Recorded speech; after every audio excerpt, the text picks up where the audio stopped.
مفتی شریف الرحمان صاحب کے بیانات کے لیے مفتی صاحب کے آفیشیل چینل مفتی شریف الرحمان سپیچز کو سبسکرائب کریں۔ بسم اللہ الرحمن الرحیم۔ یہ ہے مقدمہ ابن صلاح فی علوم الحدیث میں صفحہ نمبر 58 اور عبارت یوں ہے: وَمِن مَظَانِهِ سُنَنِ ابی داؤد السجستانی رحمہ اللہ روینا عنہ انہ قال ذکرت فی الصحیح وما یشبهه ویقال به، وروینا عنہ ایضا ما معناه انه یذکر فی کل باب اصح ما عرف فی ذلک الباب، وقال ما كان في كتاب من حديث فيه وهم شديد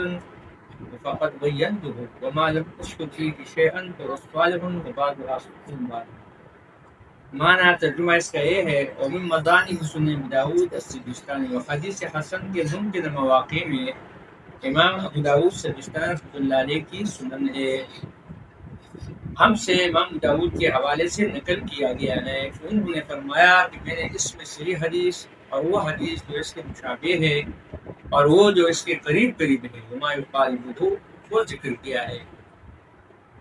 اور ہم کو انہی کے حوالے سے یہ بات بھی بیان کی گئی ہے جس کا مفہوم ہے کہ ہر وہ باب میں اس حدیث کو ذکر کرتے ہیں جو ان کے علم میں اس باب میں سب سے زیادہ صحیح ہوتی ہے،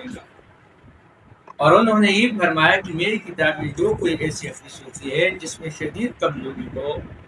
تو میں اس کو واضح کر دیا، اور جس حدیث کے بارے میں کچھ نہ کہوں وہ صالح ٹھیک ہے، اور ان میں سے بعض سے صحیح ہے۔ مزان جمع مزنتن کا جس طرح مقلتن من الظن کے معنی میں ایسی جگہ جس کا گمان کیا جائے، یعنی حدیث حسن کی وہ ممکن جگہ جہاں اس کے پائے جانے کا امکان ہو۔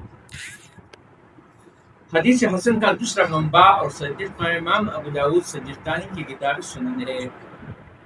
حضرت امام ابو داؤد فرماتے ہیں کہ میں نے اپنی اس کتاب میں سے حدیثیں ذکر کی ہے، خواہ بالذات ہو یا بالغیر ہو، اور وہ حدیثیں جو صحیح کے مطابق ہے، اچھا یعنی حسن بالذات انہیں ذکر کیا ہے، اور وہ حدیثیں جو صحیح کے قریب قریب ہے، یہ ضعیف احادیث جن کے ذوق کی تلافی تعدد طرف سے ہو گئی ہے، بلکہ ایسی حدیث بھی ذکر کی ہے جس میں صحت قسم کا ذوق پایا جاتا ہے، اگر جس طرح کی حدیث کے ذوق کی وضاحت فرما دیتے ہیں امام داؤد۔ الغرض مطلب اس کا یہ ہے کہ امام ابو داؤد رحمہ اللہ نے موضوع کے علاوہ ہر قسم کی احادیث ذکر فرمائی ہے۔ اس عبارت کی توضیح میں علامہ بقائی فرماتے ہیں، یہ بھی بہت بڑے محدث سے اس عبارت کی وضاحت کرتے ہوئے کہتے ہیں صحیح سے مراد صحیح لذاتی ہی ہے، ایشبہو سے مراد صحیح لغیرہ ہی ہے، یقاربو سے مراد حسن لذاتی ہے، اور چوتھی قسم وہ ہے جس میں وہم شدید ہو یعنی سخت ذوق ہو، وما لم یذکر فی شیء فہو صالح، اور جس کے اندر میں کچھ بھی ذکر وہ صالح ہے، یعنی جس میں وہم شدید نہ ہو، اگر اس روایت کی مطابقت نہ ہو تو صالح للاعتبار ہے، اگر مطابقت ہو تو پھر حسن لغیرہ ہے اور صالح للاحتجاج ہے۔ تو یہ چھ قسمیں ہوئی۔ نیز روایت کے صالح للاعتبار ہونے سے اس کا حسن ہونا لازم نہیں ہوتا ہے، حسن ہونا بعضها اصح من بعض۔ حضرت امام کی ایک خاصیت یہ بھی ہے کہ وہ ہر باب میں اصح ما فی الباب، یعنی ہر باب میں ان حدیث کا انتخاب فرماتے ہیں جو اس باب میں وارد احادیث میں نسبتاً سب سے زیادہ اچھی ہوتی ہے۔ اس وجہ سے بسا اوقات ایسا ہوتا ہے کہ ایک باب میں تمام روایت ضعیف ہے تو انہی روایت میں جو سب سے زیادہ کم ذوق کے حامل ہو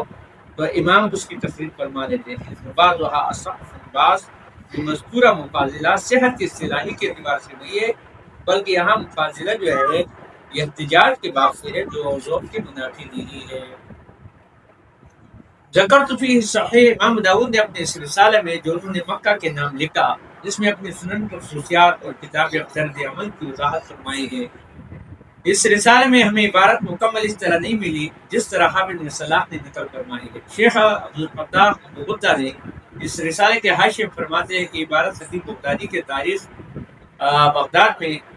جلد نمبر 9 اور صفحہ نمبر 57 میں سند سے عابد ابو بکر بن داسا سے نقل فرمائی، فرماتے میں نے ابو داؤد کو فرماتے سنا کہ کتبت عن رسول اللہ صلی اللہ علیہ وسلم 500 حدیث انتخبت منها ما ضمنته هذا الكتاب جمعت فيه 4000 وثمانية حديث ذکرت صحیح وما يشبهه ويقاربه۔ معنی اس یہ ہے کہ میں نے رسول اللہ صلی اللہ علیہ وسلم سے موصول 5 لاکھ احادیث سنی ہیں، ان میں سے میں نے ان حدیث کا انتخاب کیا ہے جنہیں میں نے اس کتاب میں شامل کیا ہے، جس میں 4800 حدیث جمع کی ہے۔ میں نے اس میں صحیح جیسی اور صحیح کے قریب احادیث ذکر کی ہے، اور رسالہ میں امام ابو داؤد کی بات کیوں ہے، وما كان في كتاب حدیث فيه وحی شدید فقد بینته ومنه ما لا يصح سنده وما لم يذكر فيه جنت وصالح وبعض اصح من بعد۔ یہ رسالہ ہے امام ابو داؤد کا آخری مکہ کی طرف، بتحقیق شیخ ابو فتح البتا۔ یعنی مطلب یہ ہے، وہ کہتے ہیں الغرض دو عبارتوں کے مجموع کو حافظ صلاح نے اپنے الفاظ میں ذکر فرمایا، اس لیے اگر کہ مصنف کی ذکر کردہ عبارت بلفظ امام داؤد کے کلام موجود نہیں، مگر مفہوم اور مضمون ان کا ایک ہی ہے۔ مناسب معلوم ہوتا ہے کہ ابو داؤد شریف کی روایت کس انداز کی ہے، ان کا کیا حکم ہے، اس موضوع پر سے روشنی ڈالنا مناسب ہے تاکہ ہر مسلم کی علوہ ہو جائے۔ انشاءاللہ اس پر کل بات کریں گے۔